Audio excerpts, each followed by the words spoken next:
Whether you believe it or not, the Eagles are frauds. And I'm honestly glad to know this now before we get into the later part of the season, the playoffs, to where we can actually see it come to fruition. But these last 3 to 4 games have been terrible. And I don't want people to think, oh, well, you're just a shitty fan and you don't believe in your team.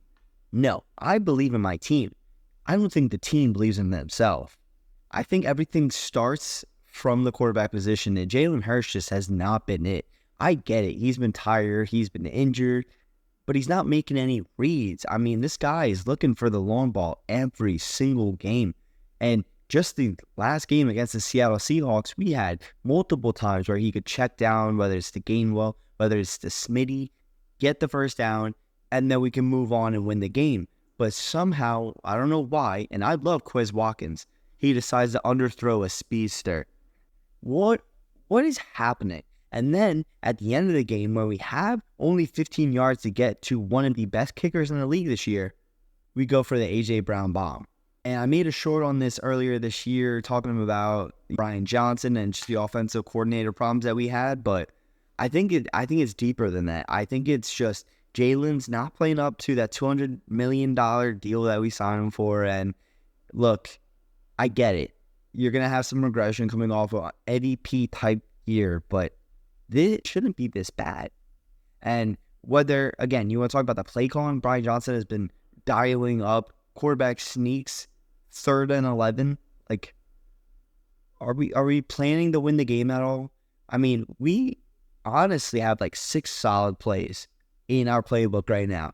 And it's wild because we have people that are predicting our plays. I mean, CMC was on the Manning cast and he damn near put the Eagles on blast with calling out the play that was going to happen. It was maybe missed by a player or two, but it's insane that teams can read that. And now we're starting to figure it out, right? And as an Eagles fan, it sucks.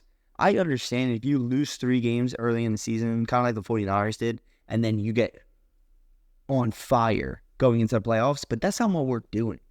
We're doing quite literally the opposite. We are falling and we are failing at the wrong time of the season, and it's going to show. As of right now, the Eagles look like they're going to get bounced in the first round because there's no way that we keep that first seed. Yes, we can win now, and we play the Giants in Arizona, but we have to rely on other teams to lose, and I just don't see that. And being an Eagles fan, I just know it won't happen. The luck won't be on our side, and it sucks. I mean, coming off a Super Bowl year, you kind of always expect that sluggish, that, what do they call a Super Bowl slump or whatever it is. You expect that, but the Eagles came out lights out, I would say, to start the year, and then now we're starting to see how teams are figuring this out. Something's not adding up to me, and I don't know if it's Nick Sirianni trying to do some big brain move by not showing teams our playbook until we get into the later part of the season, but that just doesn't make sense, right? We haven't even locked up a number 1 seed. We haven't even locked up the division, say the least. Some of the things that just irritate me is just like, why are we calling a tight end screen with Devonta Smith blocking? And I love Smitty. Smitty's my guy. I don't think that he should be blocking for a tight end on a screen when it's 1st and 10, 2nd and 7. It's ridiculous. I've seen children on Madden play better than Brian Johnson has been playing and call better plays than he has been calling. And you think everything changes once we bring in Patricia to then lead that defense, and it looked better. We're not giving up 35 plus points, but then at the end of the game, you let DK go crazy, given an amazing catch by DK. I don't know how he made it. I don't know how he did it. Drew Lock just F it, DK down there somewhere. And then JSN just absolutely torches the man that has been criticized since the Super Bowl. And maybe Debo was right. Maybe Debo was right in saying that Bradbury is trash. Maybe he's washed now. Who could have seen that coming? Who could have seen that coming when we had Slay and Bradbury as one of the top quarterbacks in the league? I want to say 2 top 10 quarterbacks last year. And now you look at Bradbury, and this man, I'm pretty sure he's averaging like 100-something QB rating when thrown against them. This is ridiculous. How as a cornerback, you go from such highs to such lows.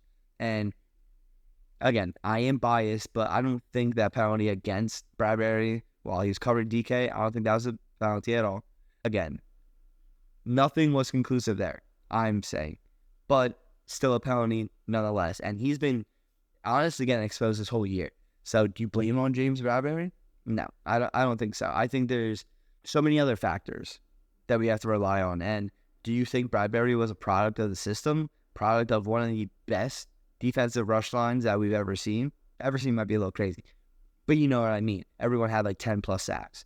Maybe he could just sit back in coverage and then he would jump on the ball knowing that he had CJ Gardner up top. Maybe. I think CJ Gardner-Johnson should have stayed. I think he's stupid for taking the deal with the Lions, and maybe he just didn't want to be in Philly anymore. But all of these events culminated into the Eagles just slowly falling out of favor. And you saw last game, Nolan Smith got hurt. Jalen Carter looks amazing, but I don't know what it is. And the Eagles look terrible. I don't think we're a Super Bowl team. And if you asked me 6 weeks earlier, I would tell you we are a Super Bowl team and we're going back. Now, I can't say that now. I can't say that when my offensive coordinator is, his best play is 4 streaks and then Jalen runs for 15 yards or like, and the streaks, it's not even like, all right, whoever's open, we're going to throw it to them. No, it's 4 streaks, but I'm going to A.J. Brown. Every team is going to pick that apart. I mean, we don't have a complex pass system. We don't have a complex offense. We are almost dead last in motions before the play. I mean, we look at the Miami Dolphins that are so dynamic on offense, and I would rival our offense to Miami and maybe even say it's better given the late rise of Devon Achane, but they do pre-snap motions every single play. They might be one of the top ones, to be honest. And what does that do? I mean, that does so much for your quarterback. Let's say I have everyone lined up and I motion over Smitty. Someone follows. Okay, cool. They might be playing man coverage now. I can do some slants over the middle. I can do some man beaters. Great. No one follows and then they drop back in coverage. Cool. They're in whatever cover and now I can go and they're playing zone. So I can play over the middle. I can hit an out route. I can dial something up. But what that does is that it shows who's blitzing. I mean, there's so many different things that we could do to improve this offense, and we are not doing. And I, myself, am not an offensive coordinator, but yet I'm thinking of ways to play better. I don't have to rely on Smitty blocking for Dallas Goedert, right? How do you make an offense that has A.J. Brown, Devonta Smith, Dallas Goedert, DeAndre Swift, Jalen Hurts? How do you make them obsolete? How do you literally take them and remove them from the game? And you're the offensive coordinator. You should be playing into the strengths. Why do you think people showed up to the NovaCare complex saying run the damn ball? Because you need to run the damn ball. But no, we're not going to do that. Why would we run the ball when we're one of the best rushing offenses in the league? Why would we do that if we're one of the best lines in the league? It's insane. And I don't know what's going on with the Eagles, but they need to fix it because this is ridiculous. And the fact that it's gone on for this long is crazy. So if you agree that the Eagles look fraudulent, drop a comment. Give me some explanation why. And make sure you like and subscribe for the next video because I am going to be uploading more of these because I'm a big Birds fan and they're letting me down. So thank you guys for watching, but it's been studs.